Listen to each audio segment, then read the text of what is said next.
Welcome, everyone. Thank you so much for staying up this late. It's the last talk of the day, so I appreciate it very much. Um, I'm going to talk to you about real-time proving, but not just for the L1, real-time proving for the L1 and existing rollups. What I would like to cover, most of all, is this very situation we find ourselves in as ecosystem, as Ethereum community, that is basically a fallout or a result of a long-standing idea of rollups, of blockchains willing to be a decentralized system, but at the same time, as they become popular and successful, needing to scale. And those two features, those two properties, seem to be in a bit of a conflict. And so years ago, people at the Ethereum Foundation came up with the idea of the rollup-centric roadmap. That rollup-centric roadmap was basically, hey, let us have zones of execution that run in parallel to Ethereum DL1, and every now and then settle back to Ethereum. And the idea was, well, we use some sort of proving to convince DL1 about what's happening in the zones, such that we retain the ability to compose. We retain the ability of having those money Legos that had made Ethereum so successful in the first place, meaning a dev can deploy a dApp that maybe allows is a token, ERC20, and anyone may create another dApp that is actually a swap, letting those tokens to be traded, and yet another dev deploy yet another dApp that takes results of such swaps and gives you some sort of loan against them as collateral. Having those three devs that never need to have met, never need to even have known about one another, have composability, like use each other's input outputs as if it was small command line utilities in the Linux paradigm, is what I mean by composability, and that was supposed to be kept intact in spite of rollups with proving. But what turned out is that we ended up in a world with big rollups having become islands, having become separate entities effectively, where users can't easily interact between them. And so I would like to present to you an approach that we take at T1 towards merging those islands of liquidity, those islands of users, and those effectively independent blockchains almost into a world where you can restore composability among them. Why do we even care about this? Let's go back to first principles. Well, I care about blockchains, and I like the ideals and the ethos behind Ethereum specifically a lot. And yet, we also need to care about being able to provide good apps. And good apps are in the end what the block space is for, and what also leads then to a good seamless user experience, and that leads to more users and more demand for block space in the first place, and lets us develop those block spaces forward and compete with things such as Web 2 apps. And so what I would like to describe with a bit more context to you is real-time proving in the context of programmability. Using real-time proving to mean the ability for an off-chain component, such as a rollup, such as T1, to convince the chain, let's say the L1 Ethereum chain, about its new state with a latency that's low enough to not be noticeable on the L1. So effectively, current L1 block time is 12 seconds. This means if your off-chain component is able to convince the L1 about its new state within 12 seconds, that feels like instant with respect to the L1 stick. And the other property is programmability. What I care about very much and what enables composability is not just the ability to prove a component state fast. It's also the ability to express in code what should happen, what you want to happen, depending on what the off-chain component says, does, and what the L1 says, does, and maybe then take that and again program something outside of the chain. This is what I mean by programmability. So yeah, the goal is to re-enable the money Legos, but now in a cross-chain paradigm. So how can we do this? How do RTP, real-time proving, and programmability come together? Well, think about it as there's this status quo. We have optimistic rollups that take 7 days to finalize the state towards the L1, and ZK rollups that take maybe an hour or a few. And so you can compose and you can program with those, but it takes a long delay. So you can't effectively have this original token that's living on Optimism mainnet be used on a swap that's living on Scroll rollup mainnet, and then use the result of the swap that you did in a lending market on Starkware, all in a single step or something that feels like a single user interaction. Now, if you add real-time proving, you can effectively get that feel of being instantaneous. But the magic happens if this real-time proved system, real-time proved off-chain system, the T1 rollup in this case, is able to also interact with those other pre-existing rollups, where we have those billions of value secured and users and valuable dApps.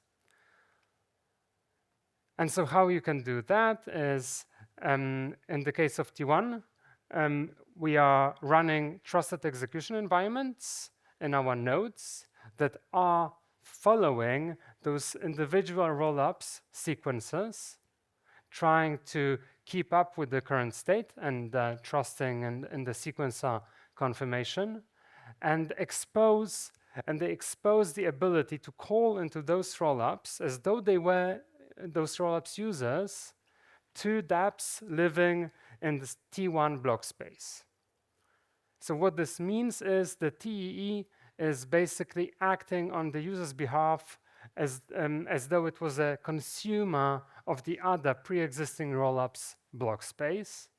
And this acting on a user's behalf is codified in a programmable way. So a dApp that lives on T1 may encode some behavior depending on the other rollups. This, we hope, is one way of solving the fragmentation problem that we see today. Now, there's some bets and some hypotheses that I'm assuming here. So for instance, what you cannot have in a world where people use, basically in our world, is shared sequencing.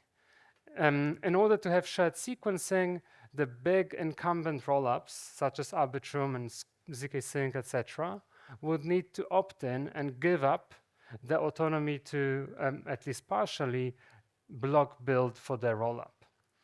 However, this is a strict necessity for the synchronous composability property. So this ideal of being able to, in a single transaction, know for certain that the ERC20 living on rollup A be minted, and that the swap living on rollup B against this newly minted ERC20 be successful and yield some amount of tokens, and that the lending transaction on rollup C using the swap tokens succeed as well. Like, you can only have the certainty and you can only promise the user what exactly the state of the world, the states of the rollups contained will be if you are sequencing as a monopoly player in the first place for that period. So yeah, this is something we sacrifice on this altar, and instead, in order to, in my opinion, be pragmatic and realistic, aim for asynchronous composability, but with fast, like low latency turnaround times. So think callbacks. Think the ERC20 gets minted on rollup A. Once that's successful, we are talking rollups. So maybe a second of block time delay later, a callback gets called on that rollup into T1, and T1 proceeds with the execution from there, going to rollup B and asking rollup B to run a swap, etc. Okay, so why do we even care about this again? Let's have a look at a couple of sample applications that thrive in a cross-chain composable ecosystem. So first of all, you can think about vanilla applications where you basically, in a world like this, are able to take what you have, what you used to have, your Solidity smart contract, and put it on some special block space such as T1, and you get to experience like the custom environment, etc. However, if this is a T1 system, you also then get access to the liquidity in other chains. So from your smart contract, you can add the call into T1 native precompiles or opcodes that let you act on your user's behalf on other rollups and react to a callback upon a successful call into such rollup.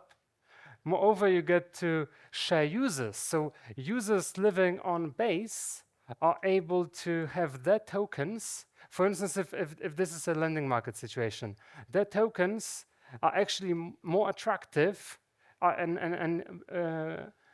they create more yield for them if they are used by a larger network, which is like a synergy if other rollups are enabled to interact with your user's home rollup in the first place.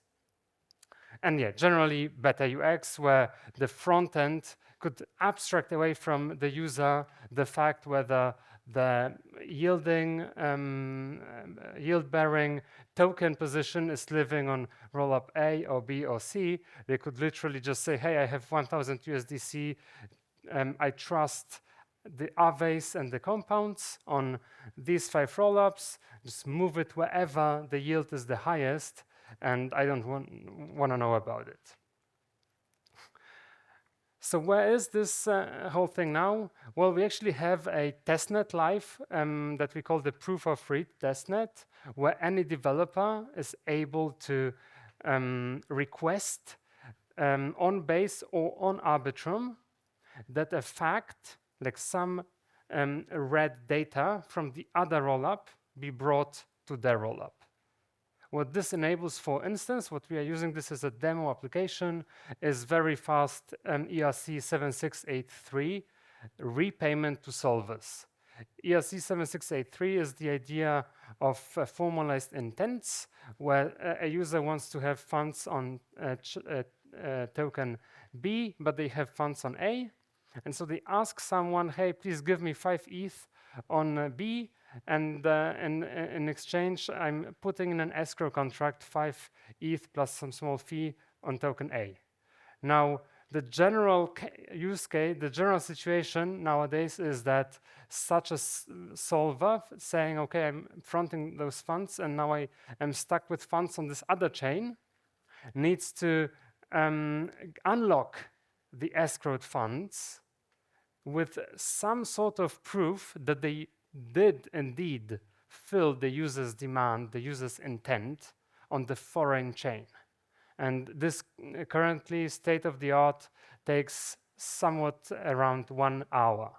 And so what this means is if you have 1 million USDC that you want to use for solving such intents, you will only be able to turn it around once an hour. Now, with a proof of read primitive like T1 enables, you are able to actually shorten the repayment, the presenting of a proof of a successful fill to 1 minute instead of 60. So that increases the capital efficiency by 60x, and that should reflect, game theoretically, in a lower fee for the user. Now, after this, we intend to be launching our first mainnet very soon. Q3, I think it just ended yesterday or something. After this will be focused on the proof of read primitive on Base and Arbitrum, and soon after expanding it to more chains, but also adding the support for requesting writes. So requesting that, for instance, a yield-bearing position be opened on another chain in the on user's behalf when the APY is higher there. And afterwards, we will be going towards a general purpose block space where any sort of transaction is exposable to developers. And yeah, afterwards, we intend to render this system permissionless and decentralized via adding consensus among TEE nodes, securing that with stake. So probably crypto economic security via restaking, something like AVS. And on top of that, adding some sort of periodic zero-knowledge proof generation that is needed in order not to be bound by the stake that is behind the system in the first place, and doing that only periodically. So yeah, that's basically our defense in-depth approach. So first, hardware security. This is the easiest to build and the least secure. Then rendering execution within the trusted execution environment deterministic, which is not trivial because remember, we have those best effort requests. Hey, Arbitrum sequencer, include this transaction, please. So how do we render this reproducible? Like, you need to actually make sure that the calls you allow the developer to define do not depend on time, for instance. So for instance, you want to know the yield on Aave on Arbitrum in block 1, 2, 3, and not the current yield on Aave Arbitrum.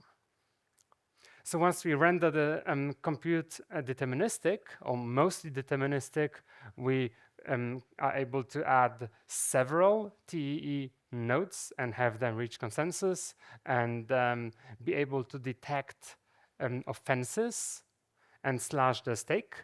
This is possible because we are not using TEEs for privacy. If you were using TEEs for like, for instance, hidden imbalances or having private shared state, this is unfortunately something that is not properly decentralizable because it's not an attributable fault to leak some private material. You don't know which of the 1,000 node operators did it. Now, if one of the 1,000 node operators somehow manages to break into the TEE, break the warranty, like the guarantee that the TEE is supposed to give you, and changes the code that's running inside it, and then signs off on an incorrect state transition output, you will very clearly see, well, like this guy suggested this be the new state, and this guy supported the new state, and this guy did not support it, so it's very clear who committed fraud, and so you can slash them. And then the third layer of security, what I call the bespoke ZKP element, is basically expanding beyond the limits of whatever stake you have in your system. Because let's assume, well, Arbitrum has, depending on the day, 15 billion TVS. Base is something like that as well. Like, now, what if T1 is somewhat successful and there's a billion TVL in T1? Well, it's not likely and not capital efficient either to have 1 billion stake, right? So what could happen is there's like 1 million stake or 100 million stake, but the TVL is a lot higher, so it's rational to cheat and not just risk, but know for sure that you will get slashed and lose your millions in stake because you know you have already gained 1 billion in stolen money. So we don't want that. And then, so you can avoid this ceiling by keeping a counter of what the value at risk is currently in the system and your different contracts going into the different chains, and contrast that with the stake that is currently behind your system's cryptoeconomic security. And then as the value at risk approaches the value that is staked, we will be encouraging the creation of a voluntary zero-knowledge proof of all the transitions since the last ZKP was provided. And if someone manages to provide a ZKP like that, they get a little reward, and the system resets its value at risk counter to 0. So this prevents the system from stalling, from having the long latency of hours for a ZK rollup, but it also prevents it from being bound by the cryptoeconomic security. And the main issue that remains is, what if someone wants to, this a big whale who owns 1 billion in T1 and wants to withdraw it all in a single transaction? Well, and you don't have 1 billion stake. Well, what happens then is this would be the rare extreme situation where the system would detect, well, I'm not sure I can securely release those funds on outside of the system, and so I require a mandatory ZKP before I release the funds. This system works with basically any rollups, any LTL1s. We can envision doing completely non-EVM environments as well. And what we can also do is follow centralized systems, for instance, follow Binance price feeds from within a TEE, as long as, remember, you render such input deterministic. So for instance, for something like Binance price feed, again, you would want to ask it for the price at some point, and you would probably want to have some sort of precision, rounding, etc. Now, the DevNet that we have, actually, we had a DevNet before the testnet. We had a DevNet that is a general purpose block space system, where the user is able to deposit into T1 in a single L1 block. You can deposit from Ethereum Sepolia to T1 in a single L1 block. You can have T1 take some action for you, a T1 DApp. And within the same L1 block, you can withdraw to the L1 again. So this enables this very cool user experience of having 5K USDC on Ethereum mainnet and not even knowing that you are transacting with a rollup.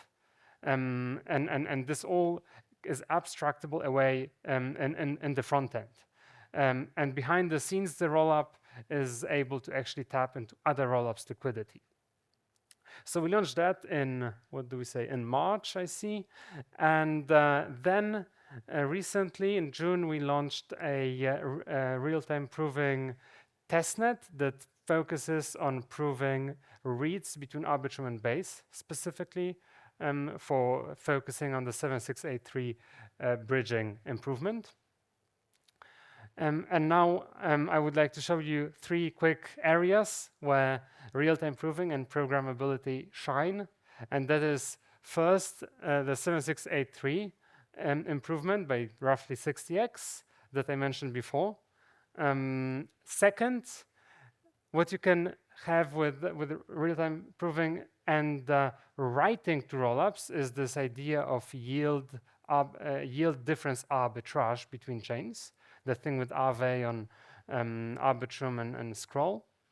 And last, I didn't talk about this yet, is the idea of some sort of liquidity layer that's above a specific chain, which is then able to draw synergies from users of the other primitives. So, for instance, all of the deposits into contracts on Scroll and Arbitrum and Optimus mainnet that people are making in order to have money credited to the T1 balance can be used under the hood, if the user opts in, to make, for instance, 7683 bridging a lot more efficient, to have this coincidence of wants, like clearinghouse mechanism where you actually don't even need to have a solver fill an intent, because this T1 cross-chain liquidity layer already has so much liquidity in the different rollups.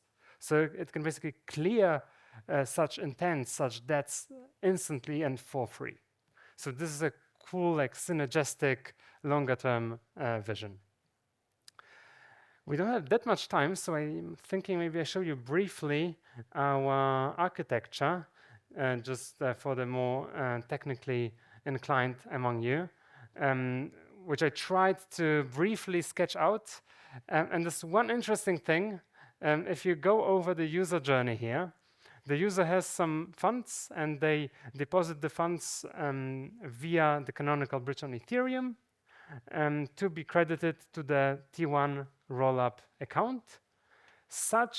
Let's say this happened already, and then the user wants to do something in T1, for instance, open a trade. They are able to use some sort of privacy for the transaction, for the mempool, via trusted execution environments, having a shared private key for decrypting short-term, short-lived, ephemeral privacy that is rendered more censorship resistant via an additional step in the system that is basically just running sequencing of such partially encrypted transactions without knowing what they entail, and passing on such bundle of transactions to the trusted execution environment only. This has this cool feature that even if the TEE guy were to have broken into the TEE, will they not be able to sandwich attack you? And also they will not be able, to sandwich attack you.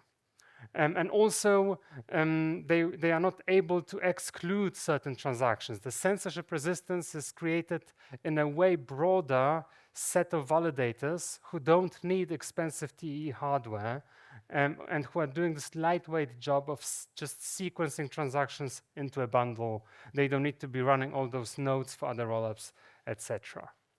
So this is like this interesting thing I wanted to draw your attention to. Other than this, I'm happy to take questions. And if you are interested in building something in a world that cross-chain composability, I hope, reopens very soon, I would love to talk to you. And so please hit me up. This is my Telegram, my Twitter. DMs are also open. My handle is Orest TA. My bad. Any questions? Yeah. Well, this is very impressive, very cool. I have many questions. Maybe start with a specific one. I'm trying to understand what exactly you meant by running a full node within a TEE. So what, basically what sort of information will need to be there?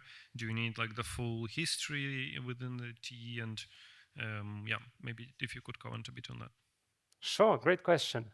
So ideally, we would like to live in a world where this component over here, T1 rollup, can just tell the user, you can call this precompile, and we have a deal with Arbitrum, or like a direct channel with the Arbitrum sequencer, and if you call it, they will call it, and it will certainly be included in Arbitrum, so we will know what the state of the world is after your thing got called. This is what they call shared sequencing. Like Espresso used to be doing that. Some people are trying that with base rollups, etc. But I don't believe that to be feasible. And so what I mean by running full nodes in this system, in this component, is to have this trusted execution boundary where we assume even if you have physical access to the machine, you will not be able to change the code it's running. And then we let this boundary also contain a way to basically talk to Arbitrum as though you were a user. So it's basically just running Arbitrum sequencer follower node in read-only mode, getting pre-confirmations from the Arbitrum sequencer about new blocks, new mempool transactions, etc., I think without the mempool, and submitting, like opening a local TEE co-located API to another component living inside the same TEE to request that some transaction be sent with an EOA that's supposed to not be reachable by anyone because it lives in the TEE. And so that node would be submitting via, again, standard P2P a transaction to the sequencer and hoping that the sequencer not sends to them, hoping the sequencer is live, and hoping that the sequencer give them the result. And so this is where the asynchrony comes in, where callbacks are needed, so that, because this is a best effort approach, where the sequencer can take an up to infinite amount of seconds to actually include your transaction. And then once it succeeds, if it's ever succeeds, will a co-located component in the same TEE be able to react to what happened. This is what I mean by running full nodes. And so yeah, history, all of that stuff doesn't really matter. You can envision it as just basically talking to an RPC that you trust somehow. And you can trust it because you know it's running in a TEE. So it is supposed not to be able to manipulate the transaction before it's sent. And no one is supposed to be able to have a way to misrepresent as this TEE, because the EOA private key only be generated inside the TEE. Right, but you actually need a full node within AT, like a Aragon client that will actually do this. Okay. So you could indeed, just to save a bit on hardware beefiness over here, go for light clients, but they come with the caveat. So first of all, not all rollups have light clients. Second of all, light clients usually introduce roughly a 1.5 blocks delay to what you see. And yeah, running a TE node is like it's usually easy to just move the slider a bit to the more to the right, have another gig of RAM, and it doesn't hurt that much. So in the interest of latency, you probably don't want a light client. You want a full node, full follower node. Okay. Any more questions? Oh yeah, let's go. Yes, on the topic of sequencer censorship and other stuff. How much of this is truly permissionless, meaning that yes, I need to, of course, put down a deposit, for the stake and so on and so forth, but can I run this, or you need to sign off on me running this? Yeah. So in the long-term vision, everything is permissionless. The reality is nothing is permissionless nowadays, even for ZK rollups, let alone for a system as complex and as young as T1. So right now, everything is permissioned, of course. Like we are not even on, like we are almost on mainnet. And so what you can envision, how you can imagine this is there's some VM, which is a TEE VM that that I am operating, and which is holding all of the state, which is holding all of the programs, and I actually at first do not even render the TEE secure, because I know there will be bugs. I know there will be situations where I want to upgrade the contract or the software code very fast without waiting for some sort of delay, etc., that you would want in the long term. At first, you don't want those permissionless properties, really. But yeah, it's we think a lot from the long-term vision, and this is, for instance, why we only have this very short-lived secrecy feature, even though you could think, well, we have a TEE. Why don't we just also allow like privacy and private state storage, etc.? Well, you could, but this makes it harder for you, in my opinion, impossible for you to decentralize. Yeah, so on that note, another question/suggestion, shared private keys are terrible idea. Have you considered using DRAND, which is another network which allows time-based encryption with a 3-second stable block time? So basically, I can encrypt for 3 seconds from now, and it is both open, permissionless, and decentralized at the same time. Have you considered that? Yeah, so I'm a fan indeed of experimenting with short-lived or value-capped privacy. But what I'm worried about is having a system where maybe you have indeed rotating private keys and maybe you even have MPC or whatever. But if there's gonna be some sort of weakest link. So for instance, maybe if it's MPC, it's probably 2PC, right? So you need to have two parties collude and all of the privacy is leaked and you don't even know that it was leaked. So they might have colluded for a moment and then all of the future maybe, depending if you have forward secrecy and everything, but at least the current slots privacy is sacrificed and people don't know it. So, okay, maybe we also burnt our fingers a little bit. My co-founder previously co-founded Secret Network. It was like a 1.8 billion L1 using Ts for privacy specifically, and it's really difficult to do it in a good way. And there's numerous exploits, and we are seeing those every day to this day with TEEs. And indeed, most of the exploits around TEEs are about privacy and very few about integrity.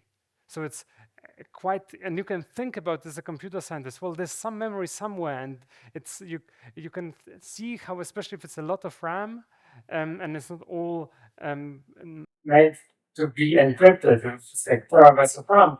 That there's some patterns and some accesses are taking place, and some things take long, some things take slow. So you can see all those side channels for privacy. But for integrity of computation, you would actually need to change the code. This seems to be a lot harder to do with the TE. So this is a further reason why I'm very hesitant when it comes to doing too much or too big in terms of privacy. But yeah, we are indeed thinking about, for instance, hybrid private-public key cryptography for sharing this ephemeral mempool decryption key. Like elements like that are interesting. So I would love to learn more about what you had in mind. All right. Thanks, Orest. Really cool presentation. Big round of applause for Orest. Thank you, guys.